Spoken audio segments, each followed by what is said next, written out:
자, 이게 왜 이러는지는 잘 모르겠네. 일단은 다시 진행을 해볼게요. 자, 다 들리죠? 자, 신명기, 1장을 우리가 이제 시작하게 되는데, 신명기 1장에서, 우리가 앞으로 다루고 싶은 것은 바로 순종이라고 하는 부분이라고 그랬어요. 그래서, 순종. 과연 순종이 뭐냐? 이제 이런 부분을 우리가 말씀을 통해서 여러 각도에서 한번 찾아보는 거예요. 왜냐하면 굉장히 중요한 부분이니까. 자, 그래서 오늘 첫날인데 일단 신명기 1장을 한번 찾아보시죠.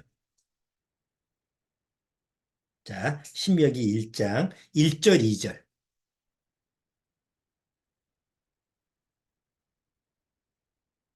자, 신명기 1장 1절 2절. 자, 다 찾으셨으면 같이 한번 읽어보겠습니다. 이는 모세가 요단 저편 숲 맞은편에 아라바 광야 곧 바란과 도벨과 라반과 하세롯과 디사압 사이에서 이스라엘 무리에게 선포한 말씀이니라. 호렙산에서 세일산을 지나 가데스 바네아까지 열 하루길이었더라. 자, 오늘은 신명기 1장 2절 1절 2절 말씀 중에 그 2절에 보면 호렙에서 이제 호렙산이라고 하는 것은 이스라엘 민족이 율법을 받았던 신의 산을 얘기하는 거예요. 이 신의 산에서 율법을 받았죠. 그리고 그 율법을 받고 쭉 가다가 이제 바란 광야까지 가서 거기서 정탐꾼을 보내게 됩니다. 하나님이 가나안 땅에 들어가라 라니까 아이고 거기가 뭐가 있는지 일단 들어가기 전에 정탐꾼을 좀 뽑아서 보냈으면 좋겠습니다. 이 회의를 해가지고 하나님이 허락을 하죠. 그래서 모세의 지시에 따라서 12명의 정탐꾼을 어, 가나안 땅에 보내요. 이제 보내고 와서 여호수아하고 갈렙 두 사람만 하나님 말씀에 그대로 순종하면서 가자 이러는데 나머지 10명은 뭐라 그래요? 이건 우리를 죽이려고 지금 거기 들어가게 하느냐 뭐 이런 식으로 해서 결국은 이스라엘 민족 전체가 하나님 앞에서 대적하는 그런 모습을 보게 되죠. 그래서 그때서부터 이제 정탐꾼이 40일을 정탐을 하고 왔는데 그 40일을 1년으로 계산해서 40년 동안 광야 생활을 이렇게 뺑뺑이 치는 이게 이제 민수기의 여정이었어요. 그런데 실제로 오늘 2절에 보면 어, 이스라엘 민족이 그 정탐꾼을 보내가지고 그 돌아오는 그런 과정, 길을 통해서 이스라엘 민족이 바로 가나안 땅에 들어갔다면 그걸 며칠 만에 들어갈 수 있느냐? 열 하루 길이면 열 하루면 하나님의 약속의 땅에 들어갈 수 있다라는 것을 여기서 우리가 알 수가 있어요. 그러니까 열 하루 길 되는 길을 40년을 뺑뺑이를 치는 거예요. 그러니까 뭔가 문제가 있는 거죠, 지금 이스라엘 민족한테. 아니, 열 하루길밖에 안 되는 것을 그것을 40년 동안 그 길을 방황했다라고 하는 것은 뭔 이유가 있는 거죠. 자, 그래서 오늘은 이스라엘 민족이 과연 뭐에 문제가 있는 건지 이제 이런 부분을 한번 우리가 시작점을 시작해 보도록 하죠. 그 민수기 내용을 통해서 우리가 하나님 앞에서 이스라엘 민족이 어떻게 인도함을 받느냐 이제 이런 부분을 우리가 잘 지금까지 이제 말씀을 묵상을 했는데 우리가 길을 찾을 때 옛날 시대는 길을 어떻게 찾아갔어요? 여러분들 지금은 내비게이션이라는 게 있기 때문에 길 찾는 게 어렵지 않은데 이런 그 문명의 혜택이 없을 때 옛날 시대에는 길을 뭘로 찾았어요? 지도를 갖고 찾죠. 어디 뭐 찾아갈 때 지도 갖고 뭐 이렇게 찾는 그런 경험 안 해보셨어요? 옛날에 이런 내비게이션 없었을 때. 근데 지도를 갖고 어떤 길을 찾는 게 쉽지가 않아요. 지형 자체가 또 뭐 지도라고 하는 것이 어, 뭐 내가 지금 지도를 펴들고 막상 거기 가면 그 길이 명확하게 아 이게 이거구나 이렇게 살피기가 쉽지 않죠. 여러분 뭐그 관광지도 보면 어디 그 관광지에 가서 그 관광 지도 같은 거 하나씩 나눠주잖아요. 그래서 그거 지도 보고 어디 길 찾아가고 그러는데 그 길 찾는 게 쉽지 않잖아요. 그래서 지도 가지고 길 찾다가 모르면 누구한테 물어봐요? 이제 사람한테 물어보죠. 근데 사람한테 물어보는데 그 사람한테 물어보면 어, 길을 쉽게 찾을 수 있나요? 사람한테 물어보면 각 그 사람이 말하는 대로 그 길을 찾아야 되기 때문에 어떤 면에서는 굉장히 더 어려울 수도 있어요. 그런 경험을 우리가 많이 하죠. 전에 저기 충청도 저 계룡산에 한번 간 적이 있는데 계룡산에 갔다가 공주에 이제 고모가 사시니까 공주 고모집에 찾아간다고 해서 계룡산에서 그 당시에는 계룡산에서 거기 근처가 공주니까 그렇게 멀지 않겠다 이렇게 생각을 했어요. 그래서 계룡산 대전에 가서 계룡산을 넘어가지고 이제 갑사를 찾아가는데 길이 이제 시골길이니까 뭐 지도도 없으니까 사람한테 물어보잖아요. 아 여기 공주의 그 어디 동네에 찾아가는데 어디 가면 됩니까? 어느 길로 가면 됩니까? 그랬더니 거긴 충청도니까 저 고개를 넘어가요. 그 고개 넘어가면 이슈요. 그래서 그 고개를 넘어가는데 3시간 걸렸다는 거 아닙니까? 어? 그 고개만 넘은 줄 알았더니 또 고개를 넘어도 또 고개를 넘어도 그러니까 사람 말을 찾아가지고 또 들어가지고 길 찾는다라는 것은 보통 쉬운 일이 아니었어요. 옛날에 여러분들도 이런 내비게이션이 없을 때 자동차 가지고 어디 길 찾아가면 문 열어가지고 옆에 사람한테 물어보잖아요. 어디로 가라고. 근데 저러다 가면 더 힘들어. 거기서. 어디, 어떤 방향으로 가면 됩니까? 그러니까 저쭉 가서 거시기로 가면 된다고 그러면 거시기는 또 어디로 가는 거예요? 어? 자, 요즘은 뭐가 있어요? 내비게이션이라는 게 있어가지고 길 찾는 게 얼마나 쉬운지 몰라요. 아니, 외국 가서도 우리나라에서도 우리나라 말 듣고도 잘 못 찾아가는데 외국 가서 어디 길 물어보면 그걸 어떻게 찾아가? 근데 요새는 길 물을 필요가 없죠. 외국 가서도 뭐 내비게이션이 있어 자기 핸드폰에 내비게이션 기능이 있으니까 그거 가지고 찾아가면 아주 쉽게 찾아갈 수 있어요.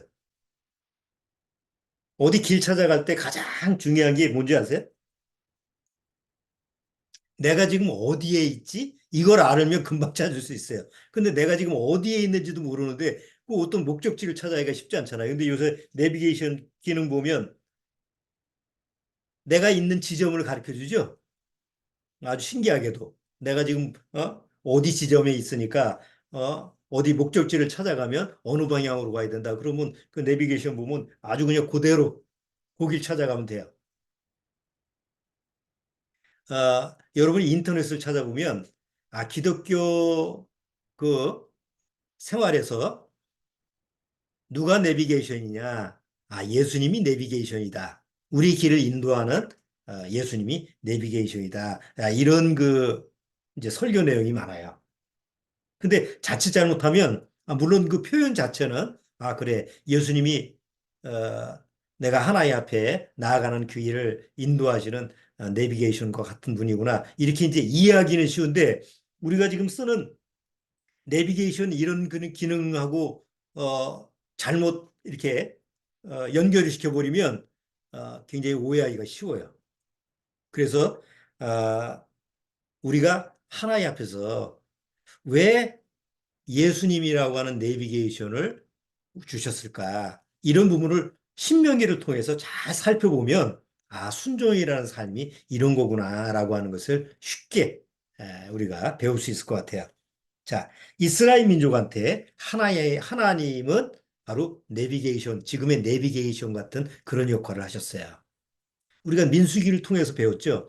이스라엘 민족이 아까 호렙에서 이제 바람 광야 지나서 호렙에서 가데스 바네아까지 열 하루길이라고 그랬어요. 그럼 열 하루길 광야에서부터 이제 열 하루길 갔을 때 그들이 자기들 마음대로 갔나요? 우리가 민수기를 통해서 애굽에서 이스라엘 민족이 탈출을 해서 홍해를 건너가지고 그리고 쭉 여정을 살펴보면 민수기를 통해서 하나님이 이스라엘 민족 앞에서 이스라엘 민족을 인도하셨죠. 그리고 이제 신명기에도 나와 있지만 내가 너희들 3일 길 앞에서 그러니까 사흘 길 3일 앞에 가서 이스라엘 민족이 어디에 거쳐야 되는지 내가 미리미리 정해서 그들이 가게끔 이스라엘 민족이 40년 광야 생활을 그렇게 하나님이 인도하셨다라는 것을 성경을 통해서 우리가 확인할 수가 있어요. 그러니까 이스라엘 민족은 갈 바를 알지 못했지만 이미 하나님은 이스라엘 민족한테 뭘 가지고 계셨던 거예요. 이스라엘 민족이 걸어가야 됐던 길을 알고 계신 거죠. 너희가 앞서 이 길을 가고 저 길을 가고 이렇게 이렇게 가야 될 거다라고 하는 것을 이미 하나님은 그 길을 알고 계신 거예요. 그리고 그 길을 인도하시는 거죠. 만약에 이스라엘 민족이 그냥 하나님 말씀에 순종했더라면 하나님 말씀에 그대로 순종했다고 한다면 광야를 40년 동안 방황할 필요가 없었어요. 열 하루길이면 하나님의 약속의 땅, 가나안 땅에 도착했으니까. 그런데 열 하루길 갈 수 있는 그 길을 이스라엘 민족이 40년 동안 뺑뺑이 졌다라고 하는 것은 결국 하나님의 말씀에 불순종한 대가라고 하는 것을 우리가 성경을 통해서 살펴보고 무슨 교훈을 얻을 수 있을까요? 우리가 이 인생길 구원받고 나서 하나님 앞에 나아가는 어떤 그런 이 세상의 나그네 길도 같은 모습일 수 있는 거죠. 우리가 이제 뭐 저도 그렇고 여러분도 그렇고 구원받고 나서 신앙생활을 이렇게 쭉 하는 걸 뒤돌아보면 아, 야, 내가 이렇게 실패하고 실수하고 이렇게 잘못된 길로 가고 그랬는데 이걸 내가 미리 깨달았으면 이걸 미리 알았더라고 한다면 지금까지 방황하고 지금까지 시간을 낭비한 시간을 내가 줄였을 텐데 이런 이제 후회를 하는 경우가 많잖아요. 그 존 본연의 철로 역정을 봐도 철로 역정의 그 여정이 다 어떤 여정이에요? 하나님 앞에 그 길을 갈 수 있는 그런 여정이 짧은 길인데도 불구하고 이쪽 길로 저쪽 길로 뭐 이 모양 저 모양으로 방황하는 이런 우여곡절 속에 하나님의 길을 찾아나가는 그런 과정인지 철로 역정이잖아요. 자, 이 신명기에서 기록된 내용도 마찬가지예요. 이스라엘 민족이 그 광야 생활을 하면서 왜 이런 생활을 하고 왜 저런 생활을 하고 이런 부분이었었느냐라고 하는 것을 우리한테 이제 교훈으로 본으로 주는 그런 하나님의 메시지죠. 하나님은 이스라엘 민족에 대해서 어떤 마음 상태였느냐? 한번 욥기 한번 보시죠. 욥기 36장. 욥기 36장.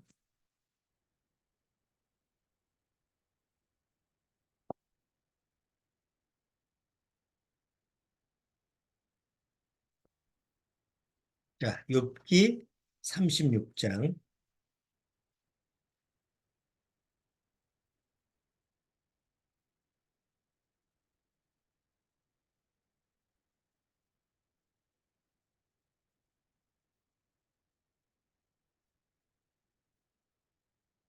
자, 욥기 36장 5절 한번 보시죠.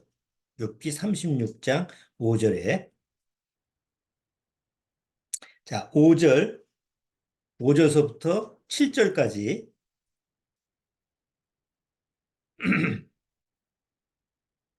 아니 조금 더 읽어볼게요.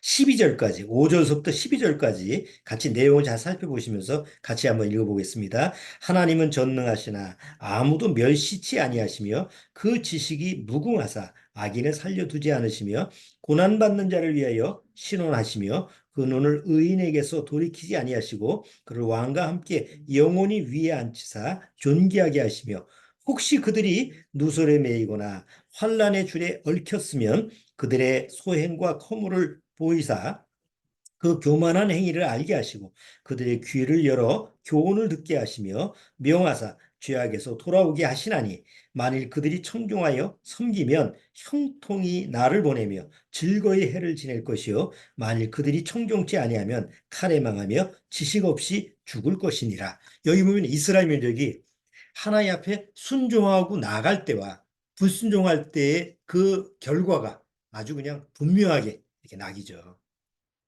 이것은 우리가 구원받고 살아가는 삶의 모습하고 똑같아요.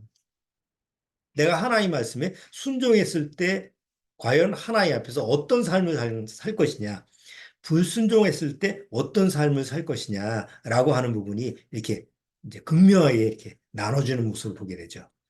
예레미야서도 한번 그와 같은 두 갈래길에서 어떻게 적용되느냐라는 것을 한번 살펴보죠. 예레미야 17장.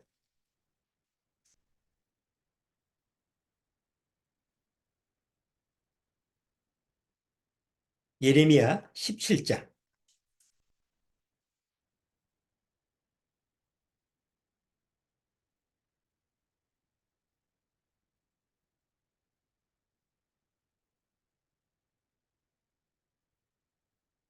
자, 예레미야 17장 5절 한번 보세요.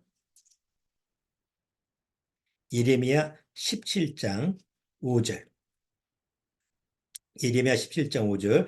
나 여호와가 이같이 말하노라. 무릇 사람을 믿으며 혈육으로 그 권력을 삼고 마음이 여호와에게서 떠난 그 사람은 저주를 받을 것이라. 자, 여기 마음이 하나님께로서 떠난 사람은 그 결과가 어떤 삶이냐? 그는 사막의 떨기나무 같아서 좋은 일에 오는 것을 보지 못하고 광야 건조한 곳, 건건한 땅, 사람이 거하지 않는 땅에 거하리라. 여기 다시 한번 읽어볼게요. 5절에 나 여호와가 이같이 말하노라. 무릇 하나님을 믿지 않고 사람을 믿으며 그러니까 하나님을 의뢰하는 것이 아니라 사람을 보고 초점을 맞추면 또 혈육으로 그 권력을 삼고 마음이 여호와에게서 떠난 그 사람은 저주인데 어떤 저주냐? 마치 사막 건조한 땅에서 사는 거와 똑같아요.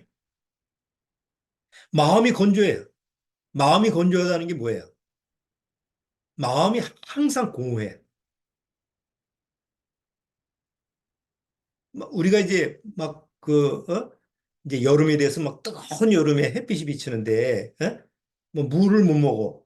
그럼 얼마나 갈증이 나고 속이 막 갈증이 나서 답답해 죽을 정도의 그런 모습. 마치 하나님을 의뢰하지 않고 사람을 믿고 사람한테 초점을 맞췄을 때 내 삶의 모습이 그렇게 된다는 거예요. 좋은 일을 볼 수가 없어요. 뭐 어차피 세상에서는 좋은 일이 없는데 그나마 좋은 일도 못 봐. 자, 그런데 여기 7절 보세요. 그러나 반대죠. 그러나 무릇 여호와를 의지하며 여호와를 의뢰하는 그 사람은 복을 받을 것이라. 어떤 복이냐? 그는 물가에 심기운 나무가 그 뿌리를 강변에 뻗치고 더위가 올지라도 두려워 아니하며 그 잎이 청청하며 가무는 해에도 걱정이 없고 결실이 그치지 아니함 같으리라. 마치 시냇가에 심겨진 나무처럼 아무리 가뭄이 와도 그 뿌리에서 그 물을 흡수할 수 있는 그 물이 있기 때문에 항상 푸르고 청청하고 그 마음이 항상 뭐 뭔가 그냥 이 꽉 차 있는 만족할 수 있는 이런 삶을 우리가 살 수가 있다는 거예요. 우리가 실제로 구원받은 이후에 우리가 이 세상에 사는 삶도 저는 마찬가지라고 생각해요. 뭐 세상 일이라는 게 뭐 구원받았다고 해서 잘 되고 구원 안 받았다고 해서 안 되고 이게 아니잖아요. 구원받았어도 세상 일이라는 게 뭐 어떤 일은 잘 될 수도 있고 어떤 일은 안 될 수도 있고 구원 안 받았어도 세상 일이 잘 되기도 하고 안 되기도 하고 그건 똑같아요. 중요한 것은 이 세상에서 구원을 받지 못한 상태에서 살아가는 삶은 마치 그 마음이 지옥에서 사는 거하고 똑같은 마음 상태를 가지고 있는 거예요. 그 마음이 평화롭지 않아요. 안식을 누리지 못해. 너무 건조하고. 그런데 구원받고 나서 예수 그리스도의 어떤 영원한 생명을 가지고 있는 사람이라고 한다면, 혹 비록 세상에서는 보잘것없는 그런 모습으로 살지 몰라도 그 심령 상태는 항상 촉촉하고, 마치 여기 강변에 심겨진 나무처럼 항상 아주 마음이 여유가 있고 좀 넉넉한, 마음이 평화로운 그런 삶을 누릴 수가 있다는 거다. 근데 실제로 우리가 세상에서 살아가는 삶의 그 초점을 보면 계속 이 외형적인 겉의 모습이죠. 뭐 수입이 좋아지거나, 아니면 뭐 내가 세상적으로 뭐가 잘 되거나, 내 육신적으로, 그런 게 좋은 일이 생기면 그냥 거기에 그냥 마음을 뺏기고, 또 그런 게 또 안 되면은 그냥 또, 마음에서 그냥 또, 항상 그 마음의 불협화음 때문에 고통스럽고 괴로워하고. 자, 그런데 우리가 예레미야서 오늘 17장 본 것처럼 하나님을 의뢰하는 사람은 항상 어떤 심령 상태냐? 마음의 심령 상태가 바로 항상 마치 그 가뭄 속에서도 뿌리가 강변에 뻗쳐 있는 그 나무처럼 그런 생명력 있는 아주 그런 모습을 우리가 경험할 수 있다는 거죠. 로마서 한번 볼게요. 로마서 8장.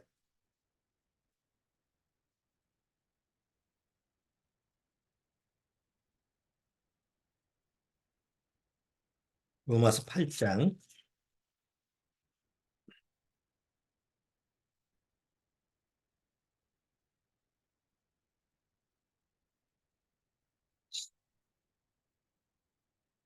자, 로마서 8장 31절.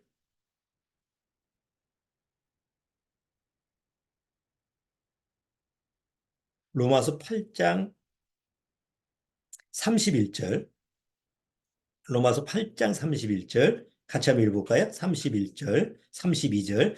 그런즉 이 일에 대하여 우리가 무슨 말 하리요? 만일 하나님이 우리를 위하시면 누가 우리를 대적하리요? 자기 아들을 아끼지 아니하시고 우리 모든 사람을 위하여 내어주신 이가 어찌 그 아들과 함께 모든 것을 우리에게 은사로 주지 아니하시겠느냐? 여러분, 이 말씀을 믿으십니까? 아니, 믿고 싶습니까? 믿고 싶은 거하고 믿는 거하고는 차원이 좀 달라요. 그런데 대개 구원받아도 이 내용은 읽으면서 믿고 싶어 해요.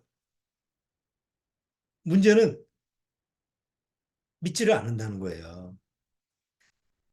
우리가 생활 속에서도 구원받고 나서 우리 마음에 이런 경험을 많이 하죠. 하나님, 원망을 많이 있어요.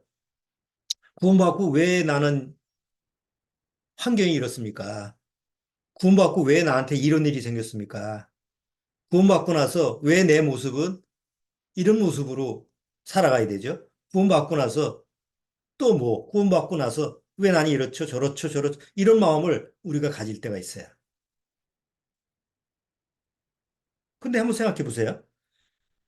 구약시대의 민수기에서 우리 이스라엘 민족을 보면 똑같아요.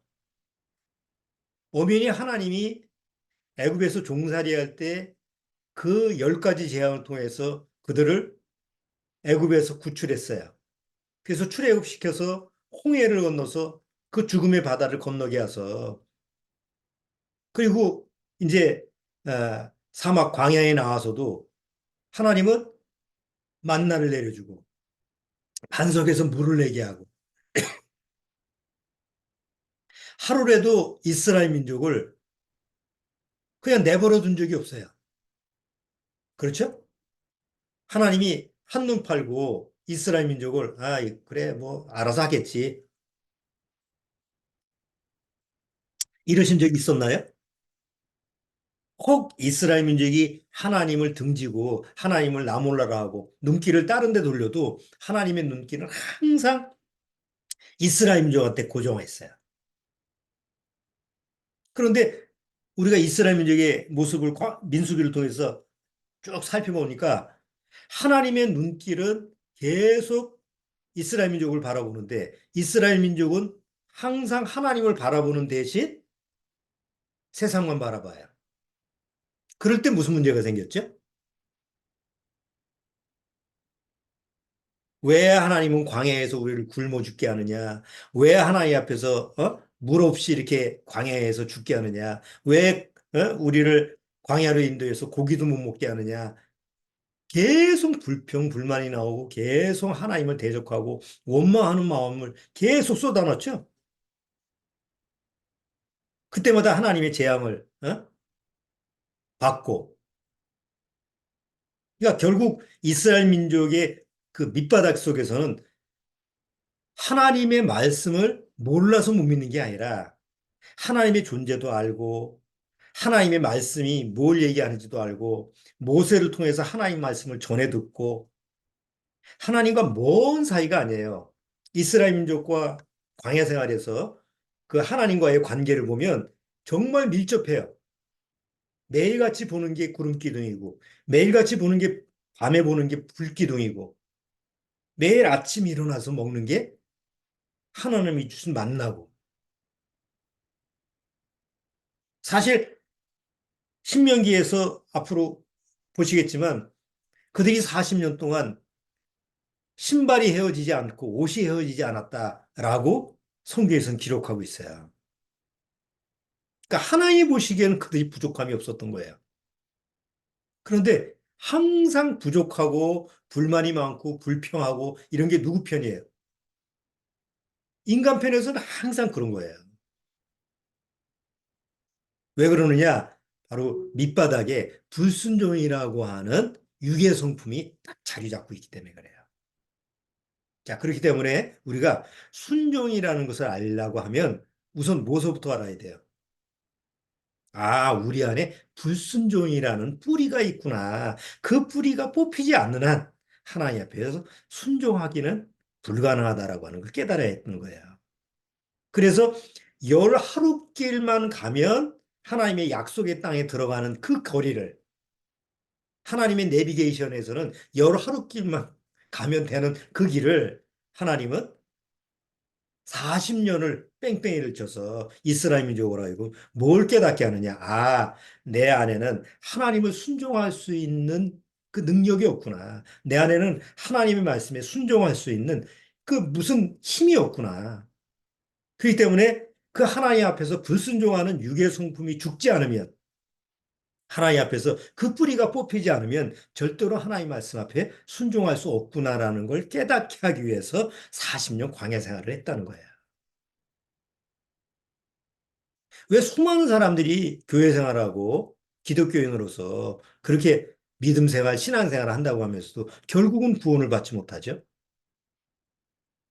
매일 교회 가서 뭘 듣고 뭘 가르쳐요? 하나님 말씀에 순종해야 된다. 그렇죠? 아마 어느 교회 쳐놓고 매번 설교할 때마다 순종이라는 단어가 없을 때가 없을 것 같아요. 하나님 말씀에 순종해야 됩니다. 이제 그걸로 끝이면 딱 좋은데 꼭 거기다가 그렇기 때문에 목사 말도 순종해야 되고 뭐 여러분을 이끌어가는 뭐 교사 말도 순종해야 되고 뭐 이런 식으로 이제 거기다가 다 덧붙이죠. 그래서 막 올가미로 순종이라고 하는 그 개념을 결국은 보이지 않는 하나님보다는 보이는 사람 쪽으로 초점을 맞추고 있는 게 종교 아니에요, 세상. 그게 기독교 종교예요. 그런데 성경에서는 오직 누구에게만 순종하라? 오직 하나님께만 순종해라. 여러분, 모세가 언제 이스라엘 민족 보고 내 말에 순종해라라는 말을 한 적 있어요? 여러분, 그 말이 그런 말이 없어요. 뭐 교황이나 목회자나 이런 세상에 이 복음을 전하는 사람들은 슬쩍 그렇기 때문에 여러분들은 내 말을 들어야 됩니다. 내가 곧 하는 말이 하나님 말씀입니다. 이렇게 슬쩍 거기다가 자기를 섞죠. 그런데 모세는 하나님의 말씀에 계시를 듣고 하나님 말씀을 직접 전했던 사람인데도 불구하고 여러분 내 말을 들어야 됩니다. 난 하나님 말씀, 하나님의 계시를 받은 사람입니다. 이런 적이 없죠? 여러분 세상에 그 이단들 가만히 보세요. 그 기독교 이단들 중에서도 그 사람들이 말하는 그 설교 내용을 보면 다 누구 말을 들라고 나는 하나님의 계시를 받았으니까 내가 하나님이고 내 말을 들으라고 그러잖아요. 그런데 성경에 모세는 성경에 그 하나님이 택한 인도자들은 하나같이 내 말을 들으라 이런 적이 없어요. 혹 내 말은 듣지 않을지언정 뭐예요? 하나님 말씀을 들으라. 그런 말씀을 예수님 자신도 예수님조차도 말씀하셨죠. 그렇죠? 너희는 나를 믿지 아니할지라도 뭐예요? 하나님을 믿어. 하나님의 성령을 믿어라. 예수님조차도 하나님 아들 예수님조차도 너희들이 나를 믿기 싫으면 믿지 않아도 돼. 하지만 나를 보내신 하나님을 믿어야 된다. 하나님 말씀을 믿어야 된다. 이게 순종의 기본 바탕이에요. 그렇기 때문에 하나님 말씀에 순종해야 된다. 아, 하나님 말씀에 나는 순종해야 되겠다. 그럼 어떻게 순종하지? 라는 것을 시작을 하려면 민수기 내용에서 충분히 우리가 하나님 말씀에 우리는 순종할 수 있는 능력이 없구나. 우리는 하나님 앞에 순종할 수 있는 그런 기능이 없구나라는 것부터 먼저 깨달아야 된다는 거죠. 그래서 모세오경의 순서도 있잖아요. 창세기, 출애굽기, 레위기, 민수기, 신명기 이렇게 순서로 되는 거예요. 그래서 신명기 내용은 민수기에서 우리가 하나님 앞에서 순종할 수 없는 문제의 원인점을 얘기한다고 한다면 그런 뿌리가 하나님 앞에 순종할 수 없는 유괴성품이 우리 안에 있구나. 그럼 그걸 어떻게 처리해야지? 이스라엘 민족이 광야 40년 동안 방황하면서 다 계수된 자가 죽었던 것처럼 불순종한 자가 죽었던 것처럼 우리 안에 불순종의 영을 이렇게 조종하는 그 사단의 영이 뿌리 뽑혀야만이 하나님 앞에 순종할 수 있구나라는 것을 알 수 있는 거예요. 그렇죠? 갈라디아서 2장.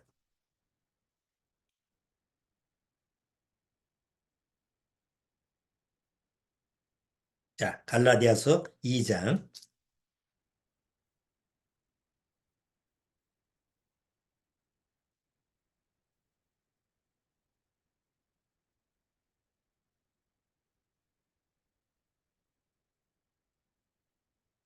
자, 갈라디아서 2장 20절 보세요.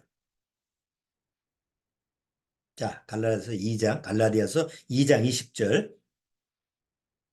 우리가 다 잘 아는 건데, 자, 같이 읽어보죠. 내가 그리스도와 함께 십자가에 못 박혔나니. 이게 십자가에 못 박혔다라는 게 뭐가 못 박힌 거예요? 불순종의 영이 못 박힌 거죠. 여기 손 갈라디아서 다 잡고 로마서 한번 보실게요. 자, 로마서 6장.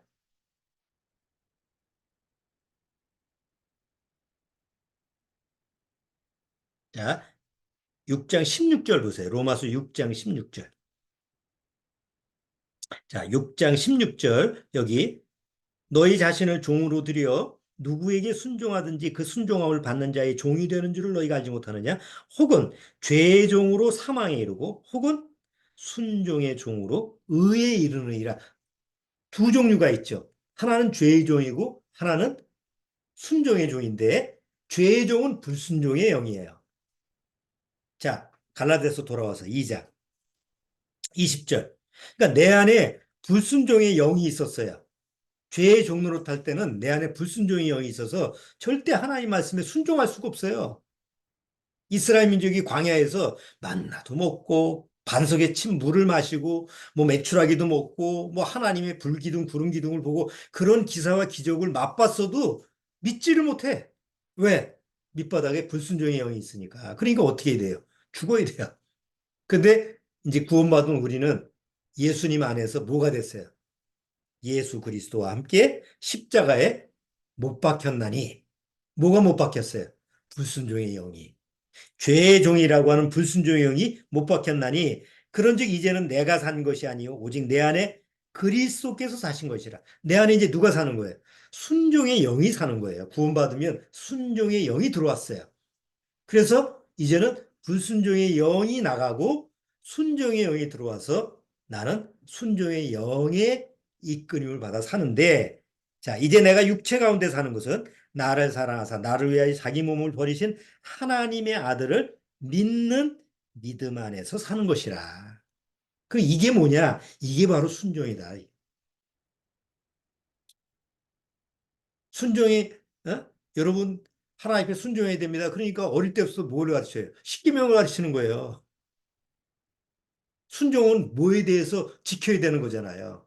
그러니까 무슨 법에 대해서 지켜야 되는 게 순종이니까 십계명을 가르치고 십계명을 지키는 게 순종이다. 여러분 십계명 지키는 게 순종이에요? 지킬 수가 없는데? 그럼 순종이라는 게 뭐냐? 구원받고 나서 이제 불순종의 영은 하나님이 거두어가셨으니까 십자가에서 다 거두어가셨으니까 내 안에는 순종의 영이 들어왔는데 그 순종의 영은 내가 아니고 죽은 내가 아니고 내 안에 새로 들어온 예수님이다. 그러니까 예수 그리스도를 믿는 믿음 안에서 사는 게 순종이다. 말은 쉬운데 참 어렵죠. 그래서 이거를 이렇게 뭐 좀 글로 표현하는 게 쉽지 않은 거예요, 이게. 실제로 우리가 경험 안에서 살아가는 그런 삶의 모습이기 때문에 이걸 말로 표현하는 게 그렇게 쉽지 않더라고요. 자, 어쨌든 순종이라고 하는 것이 오늘 어떤 것이냐라고 하는 것을 일단 좀 한번 맛보기로 한번 좀 우리가 살펴봤는데, 자, 한번 이제 정리를 해볼게요.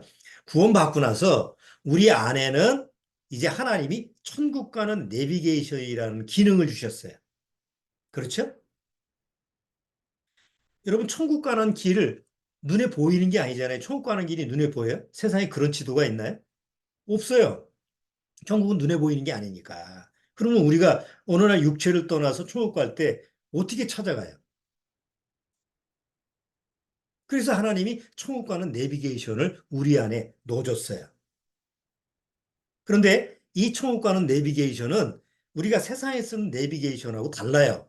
세상에서 우리가 여러분 자동차에 있는 내비게이션이나 아니면 핸드폰 내비게이션 쓰면 거기 보면 내가 어디 목적지를 찾아가면 딱 하나만 가르쳐 줘요? 아니면 여러 가지를 가르쳐 줘요? 여러 가지 가르쳐 줍니다. 빠른 길, 돈 안 내는 길, 돈 내도 빨리 가는 길, 그 다음에 뭐 어쩌고 저쩌고 해서 한 여섯 가지가 있더라고. 거기서 내가 선택하면 되죠. 최적 길 찾으면 뭐, 돈도 내고 빨리 가는 길. 아니면, 그거보다 더 빨리 가는 길. 돈을 많이 내도. 그거 선택할 수 있고. 난 돈 내기 싫어. 시간은 많으니까. 그럼 내가 돌고 돌아서 돈 안 내는 길만 가르치는 길도 있고. 내가 선택할 수 있죠? 세상의 내비게이션은. 근데 하나님이 주신 천국의 내비게이션은 내가 선택하는 게 아니에요. 그건 하나님이 주시는 하나님의 선택의 길이기 때문에 그냥 내가 거기에 순종해야 돼요. 하나님, 난 하나님이 제시하는 그 길로 가고 싶진 않아요. 난 좀 다른 길로 가고 싶어요. 이런 법이 없어요. 원웨이예요. 오직 한 길이에요. 그래서 하나님이 주시는 천국의 내비게이션은 그냥 하나님이 딱 정한 그 길로만 가야 돼요. 그렇죠? 얼마나 간단해요. 내비게이션 보고 찾아가라고 그러면 여러분 찾아가시는데 여러분 길 찾는데 그 자동차에 내비게이션 그 찾아가지고 어디 저 목적지 갈 때 찾아가잖아요. 그러면 가다가도 잘못하면 내비게이션 보고 가는데도 곁길로 가는 수가 있잖아요. 이렇게 갈래길에서. 자, 그런데 하나님이 주시는 천국의 내비게이션은 하나님이 내 안에다가 딱 한 길만 정해놨기 때문에 뭐 그 길만 쫓아가면 돼요. 그러니까 천국 가는 길을 몰라도 자동적으로 내 안에서 그 길이 인도가 되는 거죠. 정말 안전하죠. 두 번째는 세상의 내비게이션은 돈을 내야 돼요. 내 핸드폰에서도 그 약정 요금이 있죠. 그래서 뭐, 만약에 내가 5기가다, 10기가다 다 쓰면 내비게이션이 잘 작동을 안 해요. 요금제가 끝났어. 그러면 한 템포 늦어. 그래서 내비게이션이 이렇게 길 가다가 갈래길에서 이쪽으로 가면 되는데 한 박자 먼저 길을 들어서고 그다음에 방향을 가르쳐줘. 그 뭔 소용이 있어? 그러면 또 한 바퀴 돌아야 돼. 근데 천국의 내비게이션은 요금제가 있어요, 없어요? 값없이 주신 거예요. 그래서 한 템포 늦지가 않아. 뭐 길도 한 길이지만 내 안에 천국의 내비게이션은 아주 그냥 뭐 완벽하게 내 안에서 값없이 주신 거기 때문에 그 없어지지도 않아요.